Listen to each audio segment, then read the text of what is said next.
Welcome back, friends, to the homestead. Today is the video that we've been waiting for a year to make. We're going to be testing the new and improved Yanmar snowblower.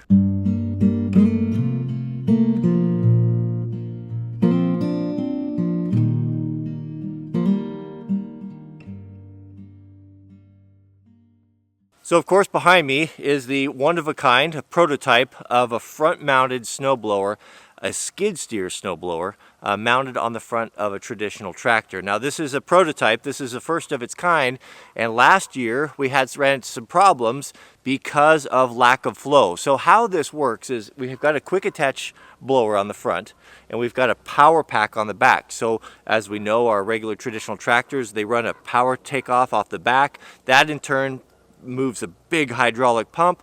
We have big lines that come up to the front with quick attaches, and it gives us the ability, hopefully we're going to find out, the ability to blow snow from the front hydraulically. When we tried it last year, it didn't work at all. It wasn't throwing snow very far. It didn't even have enough power to clear itself. If ever I turned off the PTO, it would freeze up immediately. I couldn't get it going again. It just didn't work. The guys at Yanmar came out and we found out what the problem was a faulty hydraulic pump. It may have been that someone somewhere, who knows who, at one time ran it without oil in it and damaged it. And when we did a flow test on the front, we were only receiving about half of the hydraulic fluid flow that we needed. So they took the tractor back, they had it for a couple months, they reworked everything, went through it. They're telling me now that it should work perfectly. When it first arrived, I turned it on and man, that snowblower was howling, but we didn't have any snow to blow. So today's not the ideal situation. We've got about maybe just under a foot of snow on the ground, and it's the worst possible snow. It's about 36 degrees, it's very heavy. It's the type of snow we call out here west wet concrete, and if this snowblower can throw this, then it can throw anything. So let's fire. Oh, let me give you a quick walk around of the hardware, and then we'll take it down and see if it works. So up front, what we're running here is just a basic Skid Pro blower. As I said, this is what would fit on the front of a skid steer. No shear pins, all hydraulically controlled. If you get something stuck or a rock in there, some of the cheaper ones, you'll shear a pin. You have to get out there, and it's really a pain. This one has a hydraulic bypass, so it just has a dump valve. So very nice and easy. You clear the clog and you're back in action. Of course, the chute will all be controlled electrically, electrically from the cab with a remote. I'll show you. Nothing super fancy here, pretty garden variety stuff, just off the shelf type of blower. What we did here to modify the tractor is we ran these huge lines, and they're all plumbed. You can see the heavy steel lines because we need that flow. These things take a lot of flow, more than just your normal cylinders like you would run for your standard implements. Where it gets interesting is here on the back. This is cool. So we have a power takeoff there, so we have a drive shaft that is running a massive hydraulic pump. Look at that. That is good. Look at the size of that thing. Looks like the size of a pump off of an excavator swing motor, or swing whatever it takes. You know what I'm saying. All cooled here, so we've got radiators in it with a built-in fan. I mean, it is first rate. And then we've got all the counterbalances, but this is a beautiful, beautiful unit. It's really easy to hook up. We just back up and push the pins in like you would a normal 3-point, and then the quick attaches on these big hydraulic lines. And that, of course, is the reservoir with our gauge. Hydraulic cold level. Isn't that nice? It's just beautifully built. So let's fire it up and see what happens.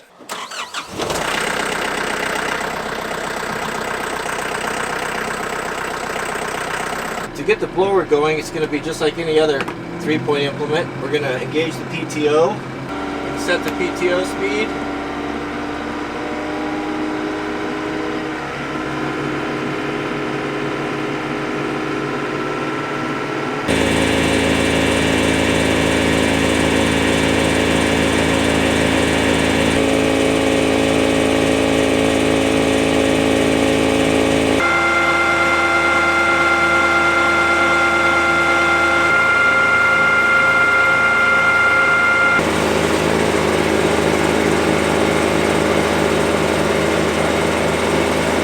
Straight away I can tell there's a lot more power going to the blower.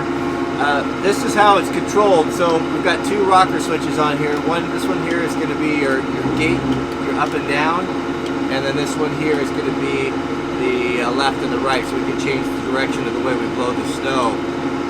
If this works out in the future, what I'd probably do is build a little mount for this and mount it up on the A-pillar, so while you're driving you can just simply push these buttons back and forth. It's a little bit easier than having it loose here, but this is kind of a prototype, so we're just trying it out. So let's go see what it does.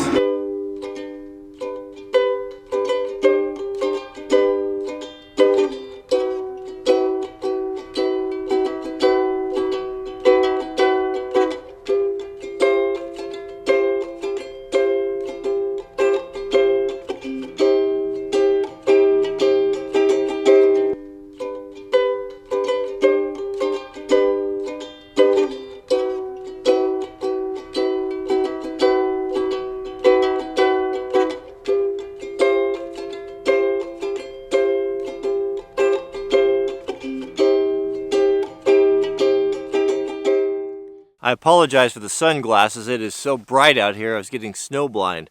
So what did we learn? Well, what we learned is we got no snow. We don't have the right type of snow, and it's what, 47 degrees right now. The snow is 5 times heavier than what it normally is. It basically feels like a chunk of concrete. So my John Deere snowblower that I used to have, it would just clog up. It wouldn't even work in this environment. It's just not suitable for snowblowers. It's not suitable for anything. It's just melting. So I don't really know. What I do know is it's got way more power and it's blowing a lot harder. How's it going to perform with light fluffy snow like it's intended to be used, like what we need it for? Again, we don't know. It's been a year. I've been trying to get this done, and the weather just has not been cooperating. I was thinking about that as I was driving back here, and about climate change and global warming and all of that, and is that the case? Is that some of the reason why we're suffering some of these forest fires? Why we're having places that are normally cold that are not cold, and the decimation of our forests and the bark beetles and the increasing in ticks and all that? And I guess the answer is you don't know. I don't know. How do you get that information? I mean, I can talk to old folks. I can look at the records of this area, and of course they all say, it's not as cold as it used to be.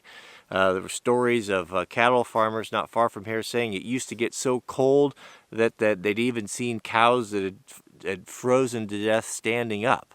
And that's pretty cold, and nothing like that happens anymore. So where do we go for answers? Can you go to science? We used to be able to rely upon science. Science is supposed to be completely objective, independent of partisanship or independent of politics. That's not the case anymore. We see time after time after time, Republicans or Democrats, whatever, doesn't make any difference. It's all a part of the same group, using science, manipulating data, lying, falsifying, cheating to try to get science to using the credibility that it once had to further their agendas. And what is their agenda? Is their agenda to make change for the better? Is their agenda to look out for the people, whether it be the right or the left? No, it's typically about follow it back to money. It's typically about getting rich or trying to get their way or use it for nefarious facts. So or nefarious usages. So I don't know. I mean, we can't trust the media any longer. CNN, Fox News, MSNBC, any of those, it makes no difference. They're nothing more than propaganda mouthpieces for corporate America.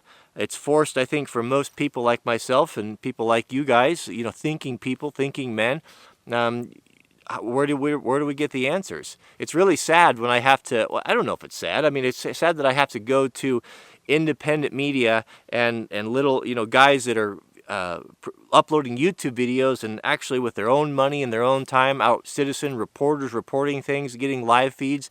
It's amazing when you see what's going on in Paris, for example, from the perspective of actually someone there, a credible person, a YouTuber. That's with his cell phone or camcorder, and when you contrast that with the propaganda that we're being fed through the big networks, you wouldn't even know that the same thing was happening. And yet people, in the most part in this country, I think the majority of them are so lazy that they just are spoon-fed these things and have really no idea what's going on. It's really And as far as global warming or climate change, is it really happening?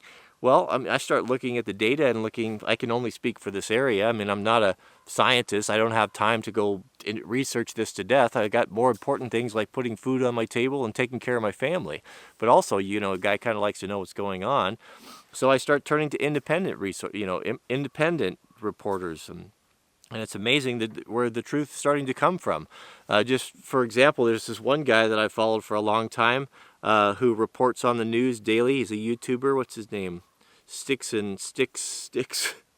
Hex and Hammer 666. He's got 666 at the end of his name, and most people would see that immediately, and any one of us that profess to be Christians and say, "Oh, I don't have anything to do with that. That's terrible." Well, at least he's honest. At least he isn't pretending to be something he's not. Didn't Christ tell us, "I'd rather you be hot or cold, but because you're somewhere in the middle, because you're lukewarm, I spit you out of my mouth. You're an offense to me." What's that telling us? God's telling us, I'd rather you be on the wrong side and at least be upfront about it. If you hate me, say as much. If you don't want to follow me, say as much. I'd rather you be that than some pastor pretending, or some church pew sitters pretending, sitting in there to be something that they're not. And so when I see, I don't have a problem getting news from these guys, because the guy's honest. At least you know what you're getting. At least he's completely upfront and candid, and he's reporting the truth as he sees it, and he doesn't have any agenda as far as I can tell. Mark Dice or Alex Jones, or there's lots of different guys. Whatever you say, what you will about them, but don't just write them off automatically because they have a 666 at the end of their name, or they happen to be Alex Jones, or they happen to be Mark Dice, or a million other, Sargon of Akkad, a million other guys. At least they're not. At least they're telling the truth as they know it, and they don't appear to have an agenda. So, boy, I don't know where a snow blowing video turned into this tirade. I was just thinking about that whole global warming, climate change things, and as far as I'm concerned, I'm sure it's happening. Is it man-made? Is it something that we're doing? I think it's arrogant presumption to think that we have that much influence over our environment, but maybe to a certain extent. But I think, is it the judgment of God? Is it a preparation for the second coming? Who knows? I don't know. I don't have the answers. But something's happening. Something is killing our forests, and something is changing. Places that were usually normally snowy like this to not have as much. Yeah, my evidence is totally anecdotal, but at least it's my evidence. At least I know where it's coming from. So I don't know what the truth is. I was telling Mrs. W, if this continues up, we're going to have to sell the homestead and move someplace where they actually get snow, because that's important to me. I like it. I like to be in that winter environment. And if we're going to have this, it's just too depressing for me. Drove home last night and I was excited. We were basically down at sea level, and it was 34 degrees and it was raining. And I thought, man, we're going to be climbing up, because we're up here 2,400, 2,500 feet or so. It's going to be snowing up here for sure. Just pouring down rain, 33 degrees, just the most miserable weather in the entire world. So I don't know. I haven't really been here long enough to know, but it's certainly, something's changing. I don't know what it is. So thanks for watching. We'll see you guys on the next video.